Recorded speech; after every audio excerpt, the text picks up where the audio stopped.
It's very hard for people to go back 50 years. Most women are raised to believe their true role is that of wife and mother. California laws said women cannot work overtime nor lift more than 25 pounds. Most women who want abortions must go around the law. All right, will you please sit down or be removed from the... We aren't going to sit down.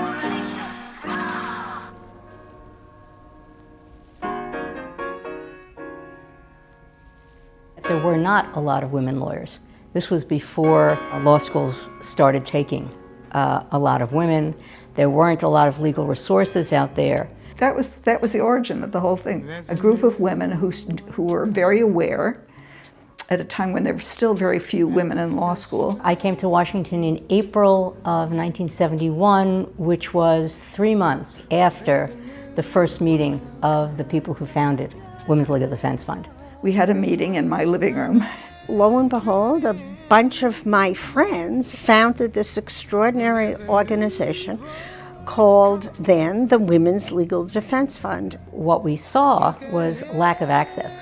Employment, domestic relations, even information about things like how to keep your own name. I mean, how an organization with less than $1 million budget, before the days of cell phones and electronic communications and social media, could actually eventually get legislated something as groundbreaking as the Family and Medical Leave Act. That's a story of an organization learning how to leverage power. I think the word resilience is just perfect here. In the 30 years I've been here, I have watched us change focus, change strategies, change our name. I have watched us evolve through different iterations of how we do our work and what specifically we work on.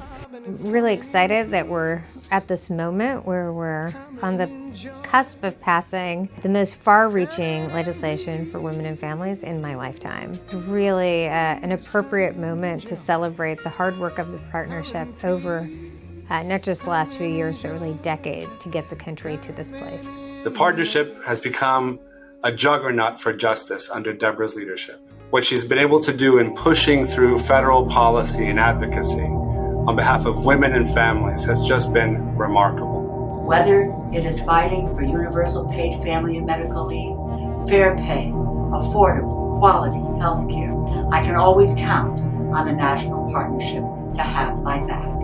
I am grateful for your partnership in advancing the Family and Medical Insurance Leave Act, the Paycheck Fairness Act, the Women's Health Protection Act, and so much more. Thank you for your allyship, and thank you for your 50 years of making a difference for women and families across the United States. If there's an opportunity to make life better for women in the United States, then the National Partnership for Women and Families will be there, leading the charge to make it a reality. On behalf of working women everywhere, we are so grateful for the work that you do each and every day. There are those of us that really take for granted the work that this organization has done for 50 years.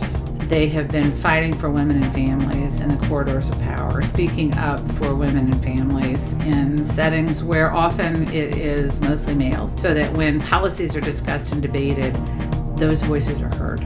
I mean, if you were on the Hill and you wanted to talk to someone about a women's issue, one of the things you would do is go to the partnership and get their views. I mean, that is an influencer that we certainly didn't have 50 years ago. One sign of victory is that we can hardly remember the days when women couldn't get a checking account at the bank. They could be fired when they became pregnant. And women were basically told to stay home, take care of the kids. You have no options. You have no economic power. That's the world that this organization began in. You know, when you think about our history and the work on women's rights, you have to ask yourself, how could they have kept going? But nevertheless, the world has changed enormously since 50 years ago. Little girls can now grow up dreaming of being high-level government officials, which they couldn't do when I was a young girl. What I would say about Deborah is that she has really given her heart and soul to the partnership. I think that's a rare gift for any organization.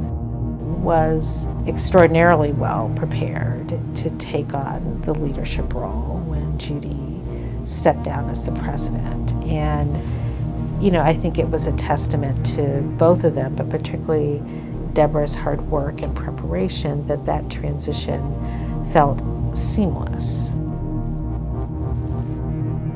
She has not only continued the partnership's legacy, but also provided that sort of steady, rock-solid leadership that has been really critical over a period of time that has been tumultuous, you know, in our nation. And I think people rely on the partnership for being a steady presence.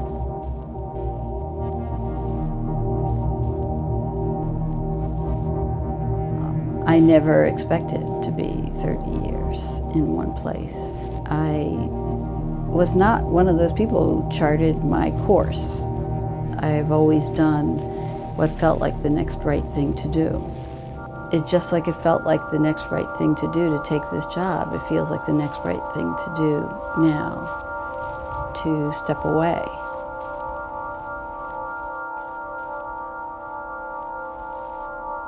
I have loved working with Jocelyn from the time she came to the National Partnership as a young lawyer. I've watched her make an enormous difference. I've watched her walk into rooms and command respect.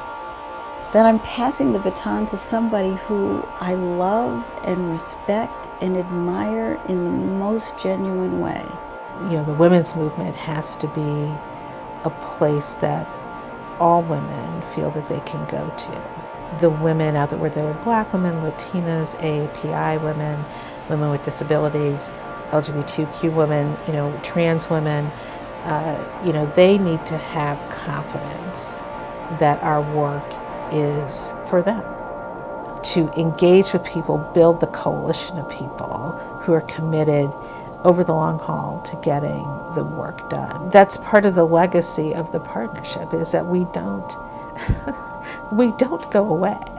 So I don't know why people think we would actually just go away, because we're just not going to go away. So, and neither am I. So that's